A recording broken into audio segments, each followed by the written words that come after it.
I believe we all miss traveling a little bit. So let's do a little digital traveling this afternoon to these Asia Pacific countries to hear these speeches from these places and also to listen to women leaders who are renowned in their own field. First up, let's travel to the land of rising sun, Japan. We have Toshiko Kishida, who was among the very first Japanese feminists. She grew up in Kyoto, and as a girl, she stood out for her public speaking skills. She became part of a wave of feminists pushing for reform, for greater opportunities to gain new heights and freedom. Then she went on a national speaking tour sponsored by the Liberal Party. She gained fame and notoriety for her speeches on the status of women, especially as an advocate for women's education. This speech today is one of her most famous speech from 1883, Daughters in Boxes. It's a candid critique of Japanese society and its treatment of girls. After making the speech, she was arrested, tried, and fined for making a political speech without a government permit.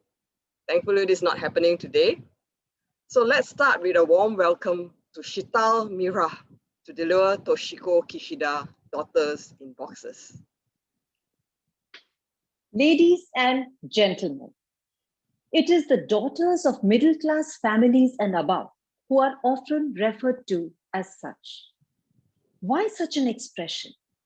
Because these girls are like creatures kept in a box. They may have hands and feet and a voice, but all to no avail because their freedom is restricted. Unable to move, their hands and feet are useless. Unable to speak, their voice has no purpose. Hence, the expression. It is only for daughters that such boxes are constructed.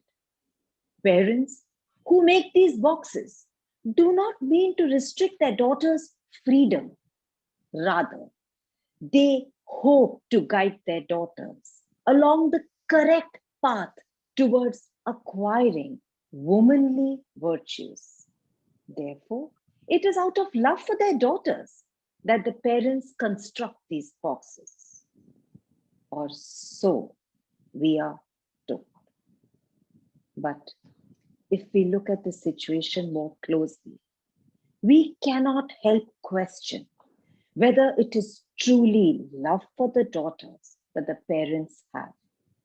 For do they not cause their daughters to suffer? Thank you very much, Shital. That was a very beautiful rendition. Wow, I was very touched. Yeah. Thank you. Shital is India's leading executive presence coach for business leaders. With over 20 years of experience, she has worked with 700 CXO and staff performance, helping them to enhance their executive presence. I can feel that from your speech today. Thank you. Could you share your key takeaways from this speech? You know, it's so interesting. The speech is about 140 years old.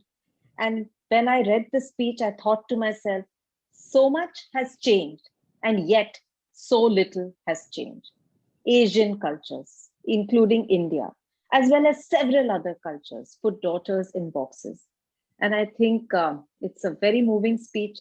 And I hope that anybody who delivers it 100 years from now doesn't say the same thing that I say, which is so little has changed. So keep up the spirit. Yeah. Thank you very much, Shital. Yeah. During one of my breakout rooms also, we said the same thing, that the speeches was 100 years old. We, a woman of today, must change it. Not another 100 years, we say the same speech. We with a different speech. Thank you so much. Thank you. Pleasure and an honor. Thank you.